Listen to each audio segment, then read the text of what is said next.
2 Kings. Chapter 10. Now Ahab had 70 sons in Samaria, and Jehu wrote letters and sent them to Samaria to the rulers of Jezreel, the elders, and to the guardians of the children of Ahab, saying, Now then, when this letter comes to you, since your master's sons are with you, and there are with you chariots and horses, a fortified city and weapons. Look for the best and fittest of your master's sons, and set him on the throne of his father, and fight for your master's house. But they feared very greatly and said, If the two kings could not stand before him, how then can we stand before him? And he who was over the household and he that was over the city and the elders and the guardians sent to Jehu, saying, We are your servants, all that you say to us, we will do. We will not make anyone king. What is good in your sight, do. Then he wrote a letter to them a second time, saying, If you are mine and listen to my voice, take the heads of the sons of your master, and come to me at Jezreel tomorrow at this time. Now the king's sons, 70 men, were with the great men of the city, who had brought them up. And when the letter reached them, they took the king's sons and slaughtered them, 70 men, and they placed their heads in baskets and sent them to him in Jezreel. And the messenger came and told him, saying, They have brought the heads of the king's sons. And he said, Put them in 2 heaps at the entrance of the gate until the morning. And in the morning he went out and stood and said to all the people, You are righteous. I conspired against my master and have killed him, but who struck all these? Know therefore that nothing of the word of Jehovah, which Jehovah spoke concerning the house of Ahab, shall fall to the earth, for Jehovah has done that which he spoke through his servant Elijah. So Jehu killed all that remained of the house of Ahab in Jezreel and all his great men and his acquaintances and his priests, until he left him no one remaining. Then he rose up and departed and came into Samaria. And while he was at the shepherd's meeting place on the way, Jehu came upon the brothers of Ahaziah the king of Judah, and he said, Who are you? And they said, We are the brothers of Ahaziah, and have come down to greet the sons of the king and the sons of the queen mother. And he said, Take them alive. And they took them alive and slew them, 42 men, at the pit of the meeting place, and he left not one of them remaining. And when he departed from there, he came upon Jehonadab the son of Rechab coming to meet him, and he greeted him and said to him, Is your heart right, as my heart is with your heart? And Jehonadab said, It is. And Jehu said, If it is, give me your hand. And Jehu gave him his hand and took him up to himself into the chariot. And he said, Come with me, and see my zeal for Jehovah. So they made him ride in his chariot. And when he came to Samaria, he struck all who were left to Ahab in Samaria, until he had destroyed him, according to the word of Jehovah, which he spoke to Elijah. And Jehu gathered all the people together and said to them, Ahab served Baal a little, but Jehu will serve him much.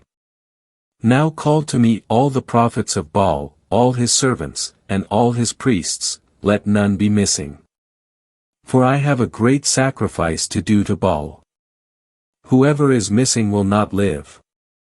But Jehu acted in subtlety, in order that he might destroy the worshippers of Baal. And Jehu said, Sanctify a solemn assembly for Baal. And they proclaimed it. And Jehu sent word throughout all Israel, and all the worshippers of Baal came, and there was not one left who did not come. And they came to the house of Baal, and the house of Baal was filled from one end to the other. And he said to the one who was over the wardrobe, Bring out garments for all the worshippers of Baal. And they brought out the garments to them.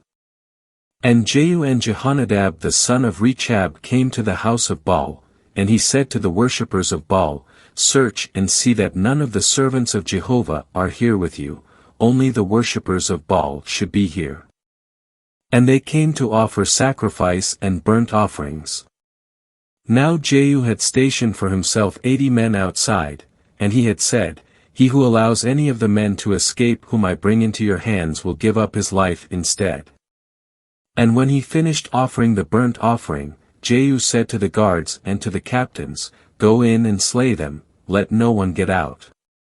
And they struck them with the edge of the sword. And the guards and the captains threw them out, and they went to the inner room of the house of Baal. And they brought out the pillars of the house of Baal and burned them. And they broke down the pillar of Baal, and broke down the house of Baal and made it a latrine, as it is to this day. Thus Jehu eradicated Baal from Israel. However, as regards the sins of Jeroboam the son of Nebat, by which he caused Israel to sin, Jehu did not turn away from them, that is, the golden calves which were in Bethel and in Dan. And Jehovah said to Jehu, "Because you have done well in executing what is right in my eyes and have dealt with the house of Ahab according to all that was in my heart, your sons to the 4th generation shall sit on the throne of Israel." But Jehu was not careful to walk in the law of Jehovah the God of Israel with all his heart. He did not turn from the sins of Jeroboam, by which he caused Israel to sin. In those days Jehovah began to cut away portions of land in Israel, and Hazael struck them in all the borders of Israel. From the Jordan eastward, all the land of Gilead, the Gadites, the Reubenites, and the Manassites, from Aroer, which is by the valley of Arnon, both Gilead and Bashan.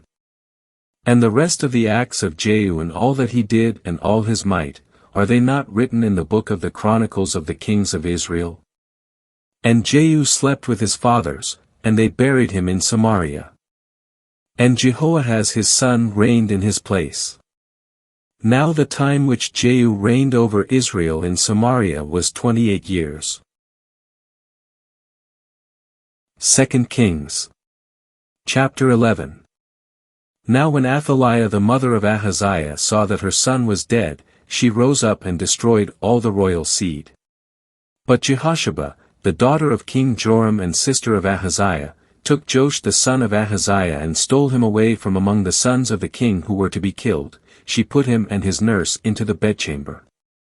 So they hid him from Athaliah, and he was not killed. And he was with her, hidden in the house of Jehovah, for 6 years while Athaliah reigned over the land. Then in the 7th year Jehoiada sent word and gathered the captains of the hundreds over the Carites and over the guards and brought them to him at the house of Jehovah.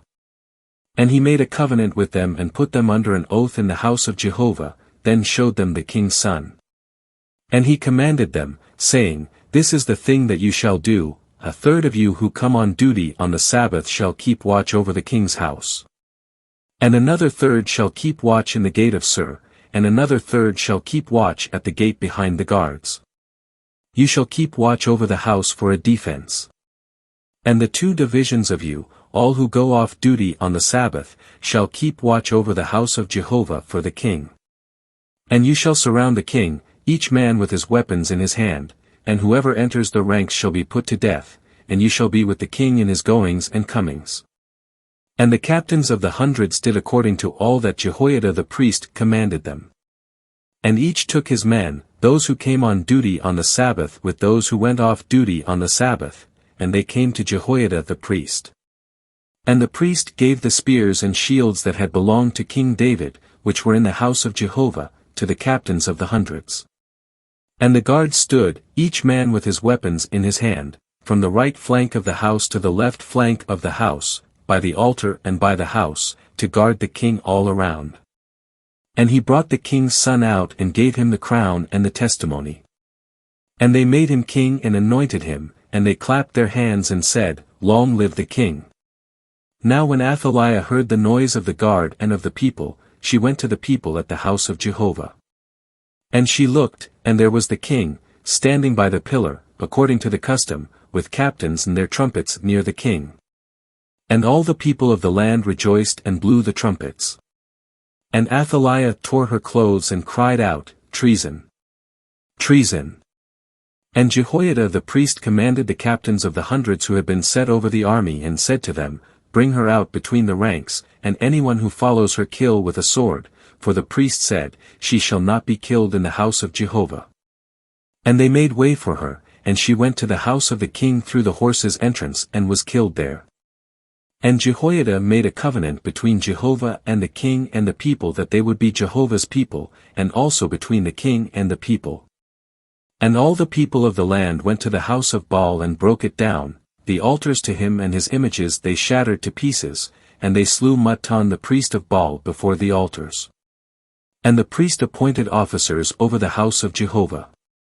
And Jehoiada gathered the captains of the hundreds and the Carites and the guards and all the people of the land. And they brought the king down from the house of Jehovah and came by way of the guard gate to the house of the king, and he sat upon the throne of the kings. And all the people of the land rejoiced, and the city was quiet, for they had slain Athaliah with the sword at the house of the king. Jehoash was 7 years old when he began to reign.